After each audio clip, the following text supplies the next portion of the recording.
Hi hi, ಇದು Tuesday morning ಮಸಾಲೆ ಭಾತ್ ಮಾಡ್ಕೊಳ್ಳೋಣ ಅಂತ ಅಂದ್ಬಿಟ್ಟು ರೆಡಿ ಮಾಡ್ಕೊಂಡಿದ್ದೆ. ಈ ಮಸಾಲೆಗೆ ಶುಂಠಿ, ಬೆಳ್ಳುಳ್ಳಿ, ಚಕ್ಕೆ, ಲವಂಗ, ಈರುಳ್ಳಿ, ಒಂದು ಟೊಮೆಟೊ, ಆಮೇಲೆ ಒಂಚೂರು ಕಾಯಿ, ಕೊತ್ತಂಬರಿ, ಪುದೀನ ಹಾಕಿ ರುಬ್ಬಿಟ್ಕೊಂಡಿದ್ದೆ. ಅದಾದಮೇಲೆ ಎಣ್ಣೆ ಬಿಸಿ ಮಾಡಿಕೊಂಡು ಅದಕ್ಕೆ ಮಸಾಲೆ ಐಟಮ್ ಇದೆ ಹಾಕ್ಕೊಂಡು ಈರುಳ್ಳಿ ಮತ್ತು ಕಟ್ ಮಾಡ್ಕೊಂಡಿರೋ ಟೊಮೆಟೊನ ಹಾಕಿ ಚೆನ್ನಾಗಿ ಫ್ರೈ ಮಾಡಿಕೊಂಡೆ. ಅದು ಫ್ರೈ ಮಾಡ್ಕೊಂಡು ಆಯಿಲ್ ಥರ ಮೇಲ್ಗಡೆ ಬರೋವರೆಗೂ ಚೆನ್ನಾಗಿ ಫ್ರೈ ಮಾಡಬೇಕು. ಅದಾದಮೇಲೆ ರುಬ್ಬಿಟ್ಕೊಂಡಿರುವಂಥ ಮಸಾಲೆನ ಆ್ಯಡ್ ಮಾಡಿಕೊಂಡು ಚೆನ್ನಾಗಿ ಕಲಿಸ್ಕೊಳ್ಬೇಕು. ಈ ಮಸಾಲೆ ಹಸಿ ಸ್ಮೆಲ್ಲೆಲ್ಲ ಹೋಗಿ ಎಣ್ಣೆ ಮೇಲ್ಗಡೆ ಬರುತ್ತೆ, ಅಲ್ಲಿವರೆಗೂ ಚೆನ್ನಾಗಿ ಫ್ರೈ ಮಾಡ್ಕೊಬೇಕು. ಈಗಲೇ ಸಾಲ್ಟ್ ಆ್ಯಡ್ ಮಾಡ್ಕೊಂಬಿಡಿ. ಮತ್ತು ಮಸಾಲೆಗೆ ನಾನು ಹಸಿಮೆಣ್ಸಿನ್ಕಾಯಿ ಕೂಡ ಆ್ಯಡ್ ಮಾಡ್ಕೊಂಡಿದ್ದೆ, ಸೊ ಖಾರ ಯಾವುದೂ ಆ್ಯಡ್ ಮಾಡಿಲ್ಲ.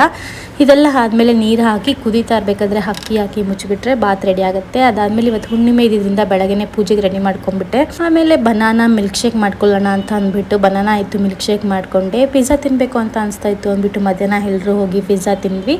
ಸೊ ಹೀಗೆ ಟ್ಯೂಸ್ಡೇ ಆಫ್ಟರ್ನೂನ್ವರೆಗೂ ಡೇ ಮುಗಿದೋಯ್ತು. Thank you for watching.